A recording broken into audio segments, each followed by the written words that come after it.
One Nigeria is a crime against humanity. When we are telling you that Nigeria can never be one and you thought we are just joking, today it's happening in our present. Former Nigeria President Goodluck Jonathan have come out and made this publicly that Nigeria is questionable. As I'm speaking to you, this particular video that you're about to listen will become a very great eye-opener to you. For you that have been dying from one Nigeria, wallowing and dying silently for sake of one Nigeria. Listen attentively for what our former president said concerning the division of this country. What to listen will shock you.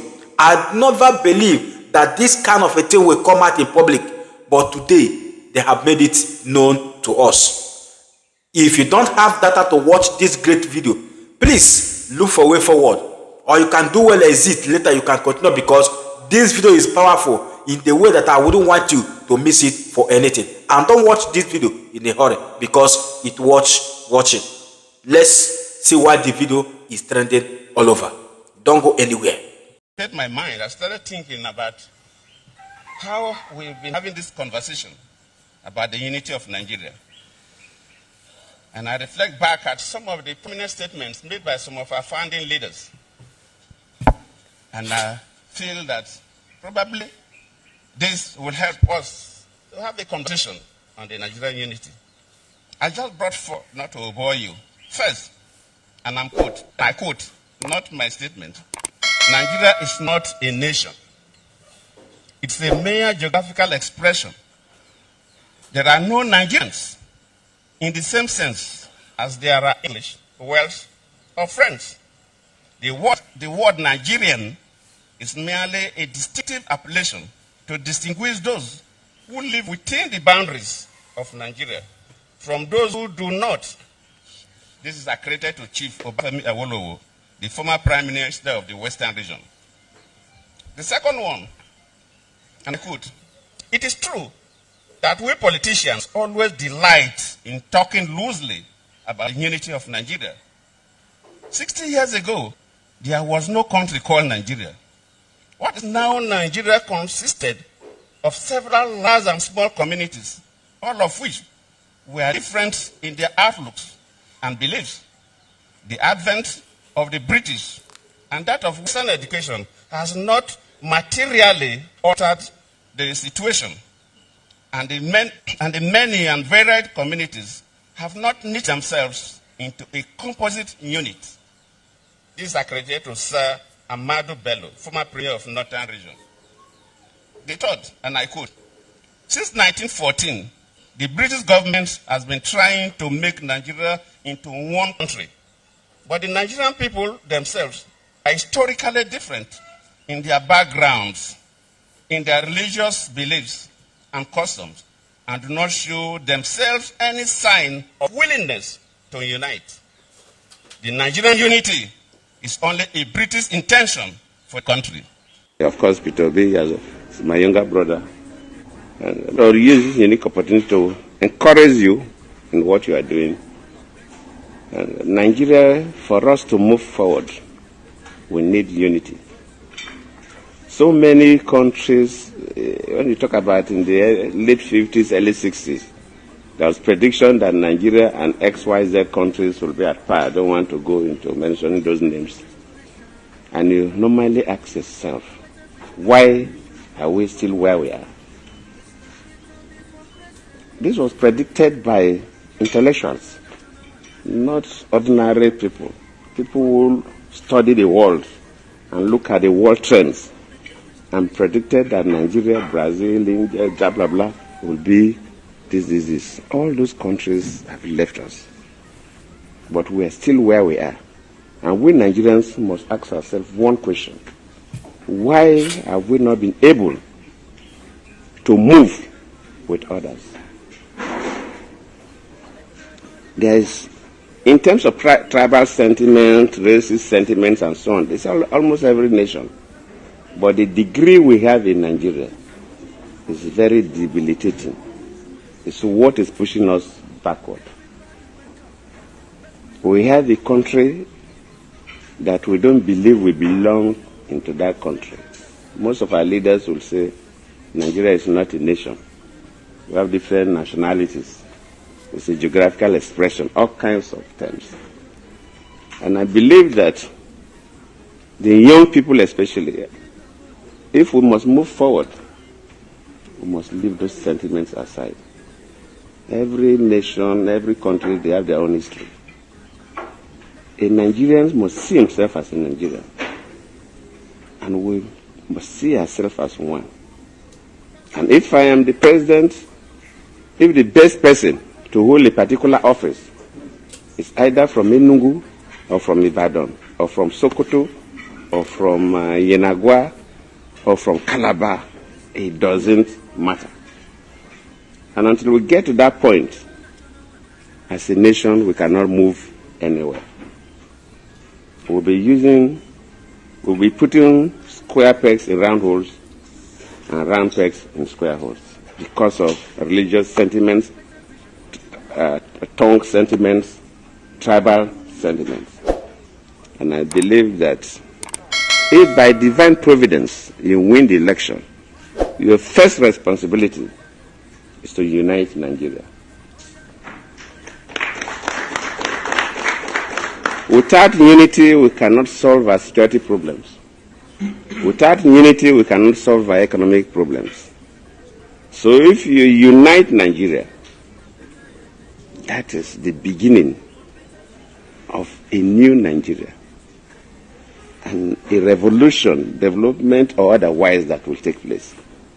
I've been listening to comments from, of course, the political leaderships, and sometimes even our supporters do more damage than on our behalf. And I must commend you because your utterances so far have not shown any division.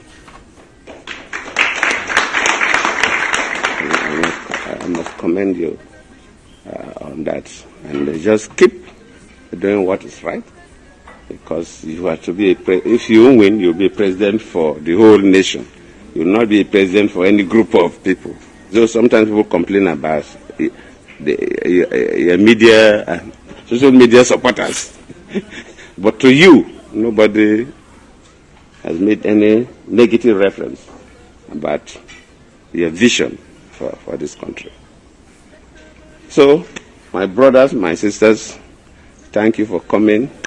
Maybe we'll have time for more elaborate conversation, but on behalf of my family, thank you sincerely for coming to pay us this courtesy call. It's a big honor, because you don't really need to come and see me. I'm just one individual. But you now come to greet me. Of course, Peter Obi is my younger brother, and he's been quite, he's a friend, a younger friend. He showed that clearly. But he's a good man. I can say that he's a good man. Thank you. Mutala had attended that extraordinary summit, and he came back, and everybody supported MPLA, and NATO became undisputed leader of Angola. We gave Angola $20 million. What was it then? 12 million naira. I remember. Now you have touched something that will make me dovetail. Yeah, $20 million. That was and 12 it was million 12 naira. million naira. We said, because they didn't have any, we said Nigeria Airways should be going there. And Nigeria Airways were going there 3 times a week. That was the way they have access to the outside world. We do it. We did it. And we did it without asking for anything back. You did the same in South Africa. Yes. We did the same. Apartheid. We did the same in South Africa. And it was all in your time. Yes. When you look back now, yes, how do you really react? What would be your feeling? First at 50 years, and if you even look back, you see all of those are about the same period of time, 50 years. what would you say has happened to Nigeria? Let me put it mildly. Today, Nigeria is not at the table. Say that again, sir. Today, Nigeria is not at the table. Oops. Why did you say that? What is happening that Nigeria is? What is happening that Nigeria is influencing or impacting, and upon whom Nigeria is impacting?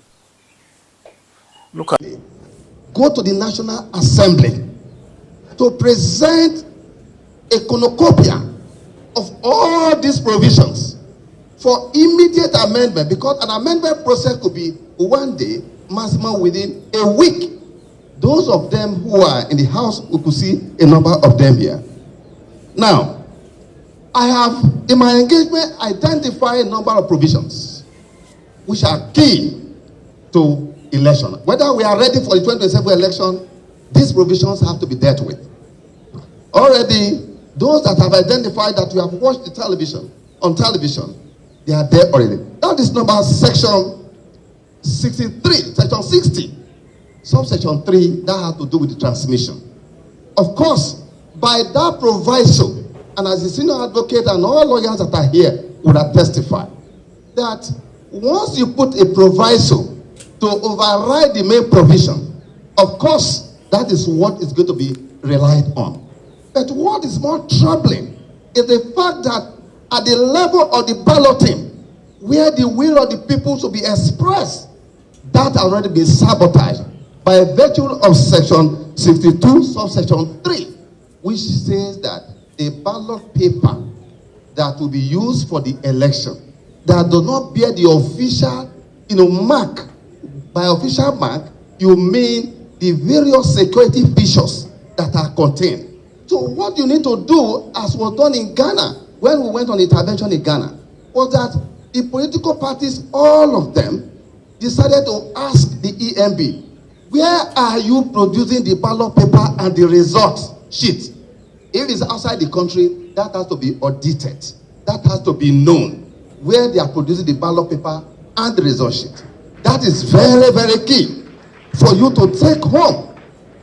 Furthermore, if there was a projection, I would have showed something here. Unfortunately, we don't have that. I will just explain to you. As someone who spent 10 years, and I traversed almost the entire country in conducting election. Governor Leah Imoke's election, second term election, I presided over that election. That was the first time the Jega leadership piloted e-transmission. We sat in my office, the 18 local government of Cross River State. All the results were transmitted live in 2012.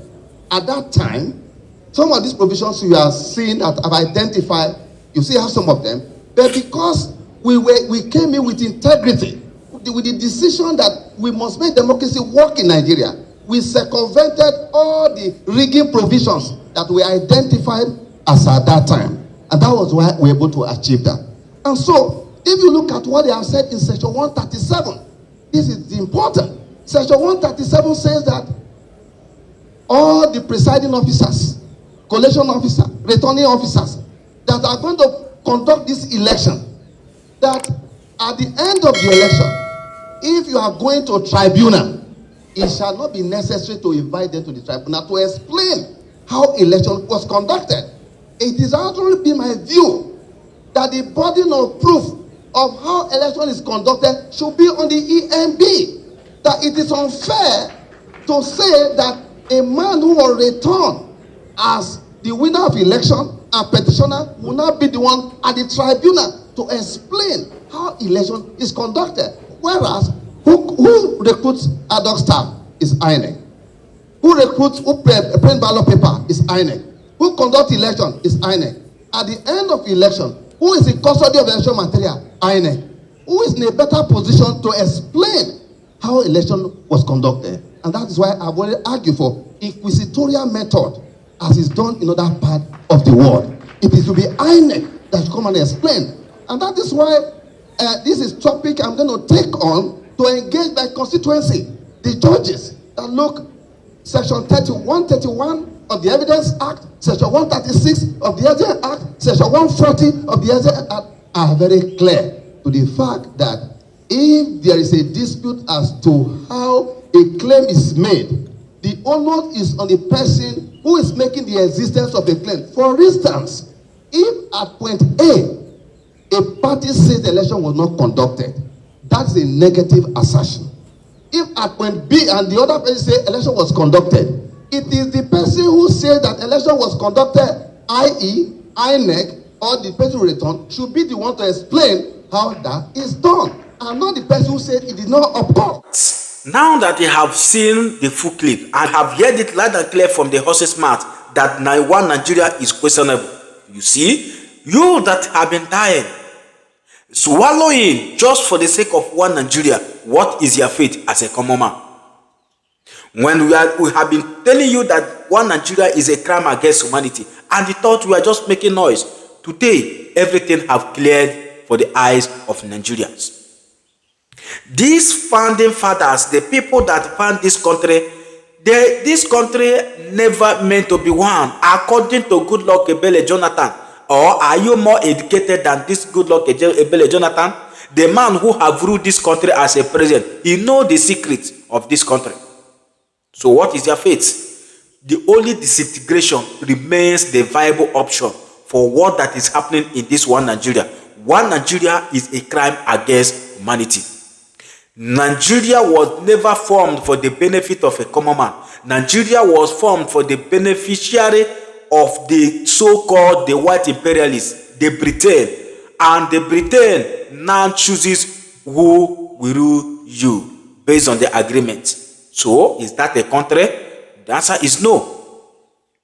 The answer is no. If really that Nigeria meant to be country, all these atrocities, all these Islamic jihadists that have been rampagely destroying lives and properties of the so-called Nigerians, they have got an end of it. But because Nigeria was not made a country, that is why all these things is happening in your present eyes, and you are helpless over it because your government have failed woefully. Who am I? I'm only a messenger. If you love what we do here in this Global Love Channel TV, please don't hesitate to touch a hand for subscribe button, like and turn on the notification bell, so that whenever we upload a new video like this, you'll be the first person to be notified. Until next time, see you in my next video. Bye for now. Thank you.